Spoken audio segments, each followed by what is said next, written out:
Hello, everyone, and namaste. Well, all this week we are celebrating International Yoga Day. In fact, I should say International Yoga Week. Every day we are bringing a topic or the other on efficacy of yoga. Today's session is on immune health, and God knows that all of us need to improve our immunity because of what's going on in the world. So that's why we have Anuradha today. Anuradha is a yoga instructor as well as a Pilates instructor, and she's joining me live from India, Bangalore. And she teaches yoga therapy to all over the world on immunity and a lot of other issues. Welcome and thank you. Namaste. Namaste. So let's just start with a basic concept of immune health. That's number one. And number two, correlation of yoga, how it improves the immune health, right? Sure. So yoga, as we all know, it does wonders to our body and mind. The physical and the mental aspect of yoga, we all are aware. How does it help? And it helps in boosting the immunity. So there are lots of postures and there are breathing exercises. So which increases the white blood cells in our body, which helps in boosting our immunity.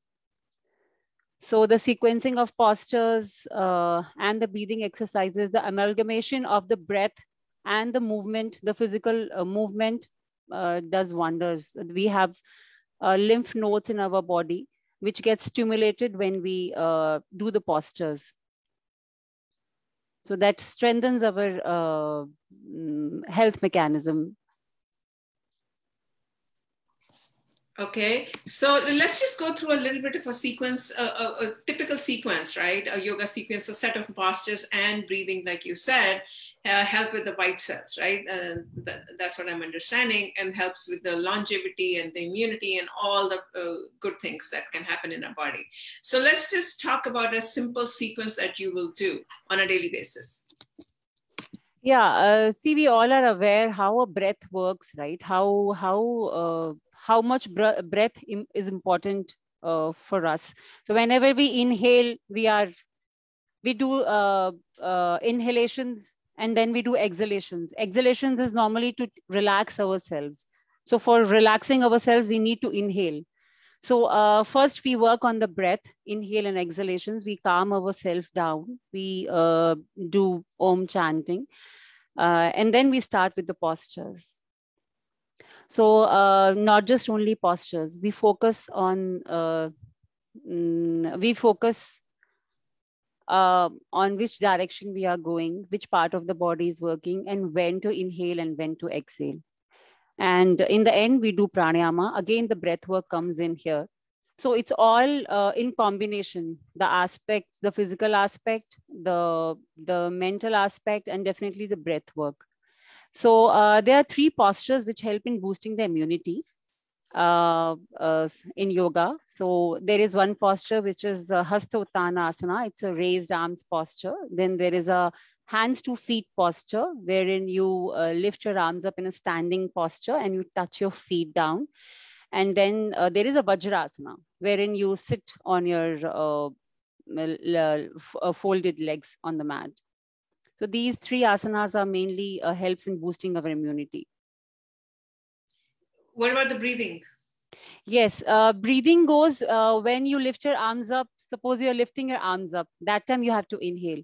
When you're bending forward, when you're touching your feet, you need to exhale. And when you're doing sitting forward bend, again, you have to lift your arms up when you're sitting on the floor. It's always inhale when your arms goes up, and when you bend forward, it's exhalations comes over there. Apart from that, there are many postures which stimulates our lymph nodes, which is Ardha Kati Chakrasana, Trikonasana, Utkatasana, the chair posture, which stimulates our lymph nodes. I'm trying to understand the pranayama, right? That is a simple breathing, what we just described. I'm talking about a simple pranayama practice. What type of pranayama practice, whether it's an alternate nostril breathing, nadi shodhana, ujjayi, shitali, which kind of pranayama specifically will help with that immunity? Yes, so alternate nostril breathing, which is called Anuloma Viloma Nadi Shuddhi Pranayama, Brahmari Pranayama, Bhastrika Pranayama, they all help in boosting the immunity. Along with the simple inhale and exhalations. So, we all have different energies, right? We all have different capabilities of exhalations and inhalations. So to start with, we always start with a deep inhale and deep exhale. And then slowly we move to Kapalabhati, which is forceful exhalations, very gentle Kapalabhati. And then we move to the Anuloma Viloma, which is called alternate nostril breathing. So this breathing, alternate nostril breathing and Kapalabhati, what happens is it reduces the toxins in our body. It kills the toxicity in our body. So these are the main pranayama breathing exercises which help in boosting the immunity. Can you explain how Bhastrika Pranayama, difference between Bhastrika Pranayama and Kapalabhati Pranayama? Because most of us have heard the names, but we don't understand. Alternate breathing, we know, like breathe in, breathe in from one nostril and breathe out from another nostril. But a lot of us don't understand the difference between Bhastrika and Kapalabhati Pranayama. See, Kapalabhati is a forceful exhalation of your breath. So there is no inhalation in Kapalabhati. There is just forceful exhalations of breath in Kapalabhati. So generally it's a passive inhalation and there is an active exhalations. Passive is you are generally when you inhale and the exhalations are active. So for example, if I do Kapalabhati, I will inhale passively. And when I exhale, so these are very gentle, gentle exhalations in Kapalabhati. So it completely depends at your energy levels, your body, your pitta, your doshas, how your body is pitta is high in your body. So if your pitta is high, you need to do it very gently and slowly. Maybe start with it with 10, 10 counts, then increase it slowly. See how, observe your body, see how it's working in your body. And then slowly increase the number of counts in Kapalabhati. Whereas the Bhastrika, which is also called a bellows breath, is just simply you take an inhale and then you exhale. Okay, you take an inhale from your nose and again exhale. Okay. So this is the difference between Kapalabhati and bellows breath, which is called Bhastrika Pranayama. And both of this helps in creating the heat in the body. It gives us warmth in the body as compared to the Shitali Pranayamas. Those are cooling Pranayamas. So it completely depends which doshas are high in the body.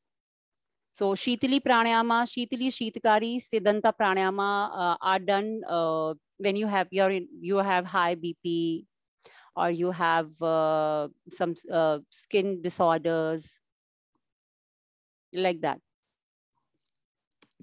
So, okay, so from what I understand, Kapalabhati and Bhastrika Pranayama is basically through exhalation, it's a cleansing of internal organs, exactly, right? I mean, just to put it in a scientific way, right? Exactly, it massages your organ. Correct. And that is what helps when you exhaling all the toxins from your body, then helps with the immunity, right? Yes, yes, yes. Okay.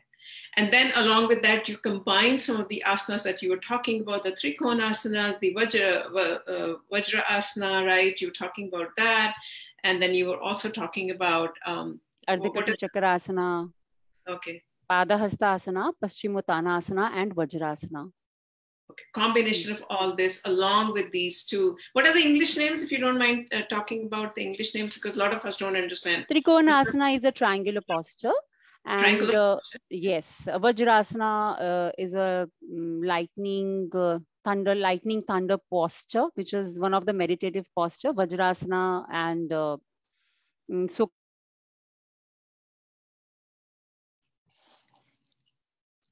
And we talked about Utkatasana, the chair posture, Ardhakati Chakrasana. Okay, can you hear me? Yeah. Yeah, okay. The Ardhakati Chakrasana is the side bending posture. So these are the few names of English in Sanskrit and then in English names. Okay, I think that gives a pretty good idea. This is a quick 10-minute session that we bring on a daily basis. Today's session was how to practice yoga and breathing on a daily basis to help improve our immune health, which all of us need. With COVID going on, God knows what other things are going to happen in the world. So help yourself learn the tools of yoga and breathing and try to practice this even for 5 or 10 minutes on a daily basis. I think that at least that's a start, right? Exactly. We should make it a habit, at least after getting up from the bed, just do simple breathe in, breathe out. Whenever you are in a situation, you don't know how to react and what to do, you're confused, just relax and take deep exhalations. Just focus on the exhalations. So start with equal inhalation, equal exhalations, and then slowly increase the exhalations. Suppose 4 is inhalation, then let it be 4 exhalations if you are a beginner. And slowly next week or after 2-3 days, you start with 4 inhalations and make it exhalations 8.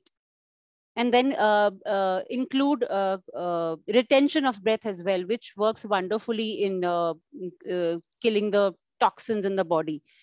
Retain the breath. Inhale for 4, 8, hold the breath, and then exhale 8.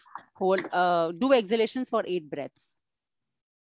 So this is a wonderful way to start your day with, I believe. I think that's a great tip. With that, thank you so much. I hope everyone enjoyed the International Yoga Week that we've been having. We'll continue to have more sessions tomorrow as well as on the weekend. So stay tuned. And thank you everyone for your support. And thank you so much for joining me today. I really appreciate that, Anuradha. Thank you. Bye-bye. Bye.